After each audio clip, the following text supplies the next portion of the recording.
जय श्री कृष्ण, जय राधे राधे। आप सभी को मेरा जय श्री कृष्ण, जय राधे राधे। रहुगण की शंकाओं का समाधान। पंचम स्कंद में 12वां अध्याय है।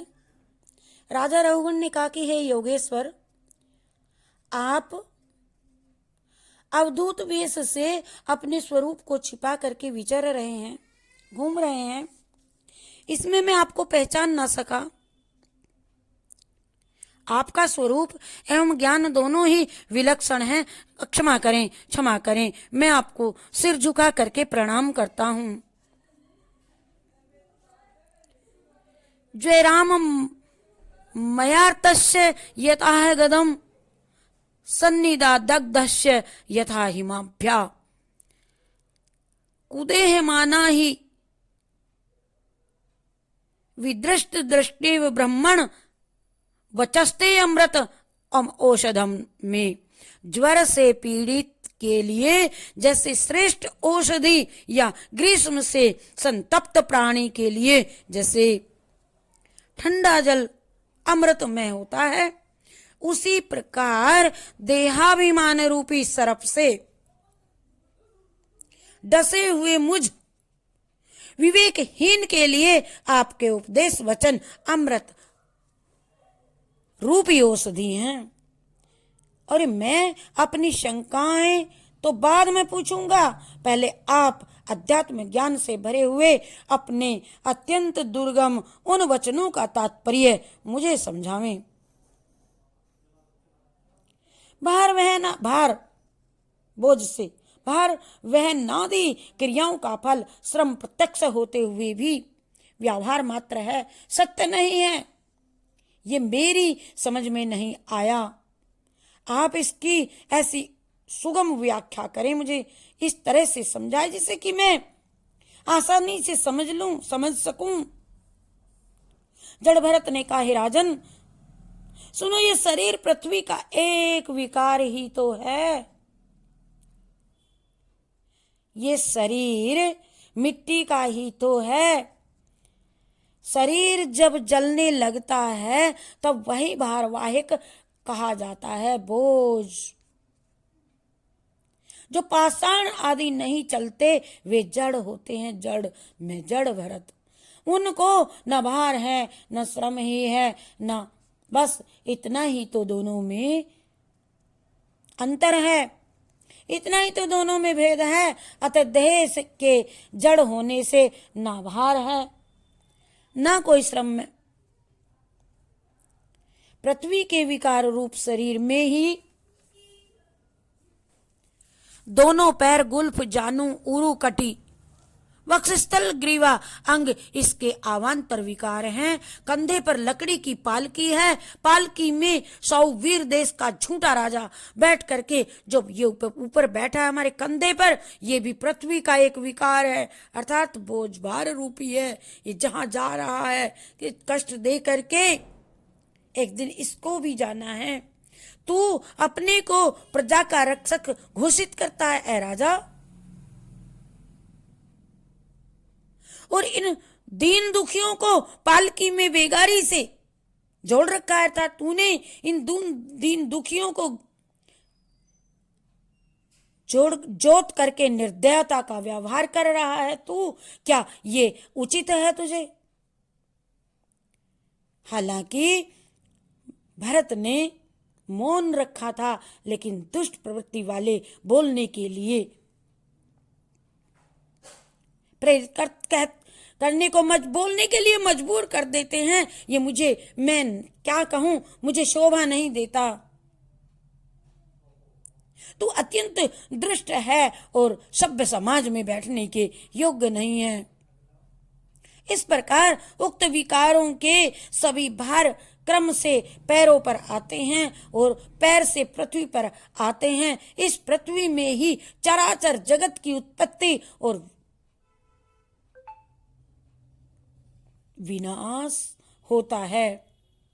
इस पृथ्वी में ही सब रल मिल जाते हैं। इस पृथ्वी में ही चराचर जगत की उत्पत्ति होती है और इसी में विनाश होता है। इसी से जन्मे इसी में आ मिलते हैं और इस पृथ्वी से अतिरिक्त यदि कोई दूसरा विकार हो तो तू बता राजा। जल भरत बातें कर रहे हैं रहुगण, ये पृथ्वी भी सत्य नहीं और कोई ये अपने उपादान कारण परमाणुओं में लीन हो जाती है, इसलिए ये पृथ्वी भी परमाणुओं की समष्टि कही जाती है।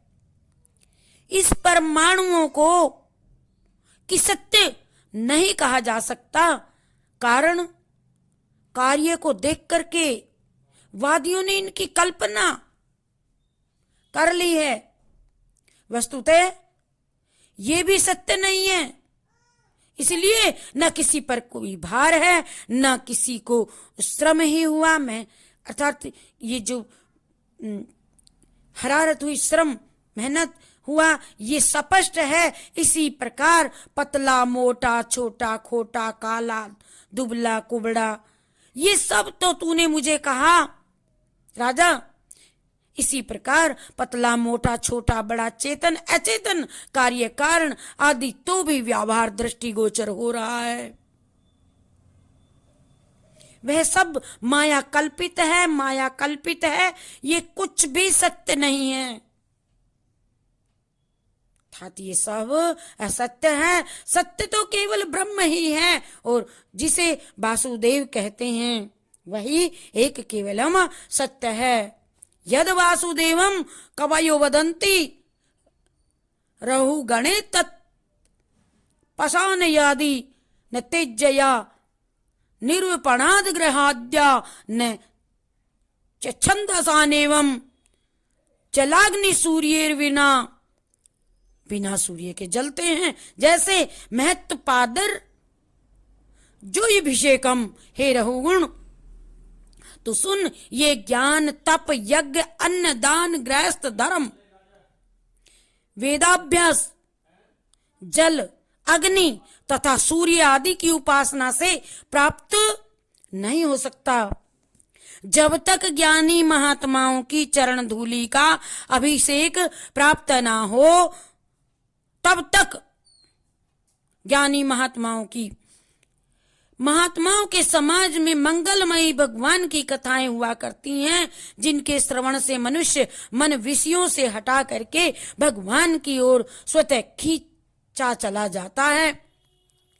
पूर्व जन्म में मैं भरत नाम का राजा था और ऐहिक तथा पारलौकिक विषयों का त्याग कर भगवान की आराधना में मैं लगा रहता था, और फिर देखिए मेरी क्या दशा हुई। मैं एक मृग की आसक्ति वश मुझे मृग योनि में जाना पड़ा। ऐ रहुगुण राजा, मैं मनुष्य योनि के संसर्ग से भयभीत होकर के अकेला विचरता हूं। हे राजन, इसीलिए जिज्ञासु पुरुषों को सदैव चाहिए कि वह ज्ञानी महात्माओं के संग से ज्ञान रूपी खड्ग को प्राप्त करके स्त्री पुत्र आदि का मोह रूपी बंधन काट डाले और भगवान की दिव्य लीलाओं का सदैव श्रवण मनन और चिंतन करता हुआ इस भवाटवी के पार चला जाए।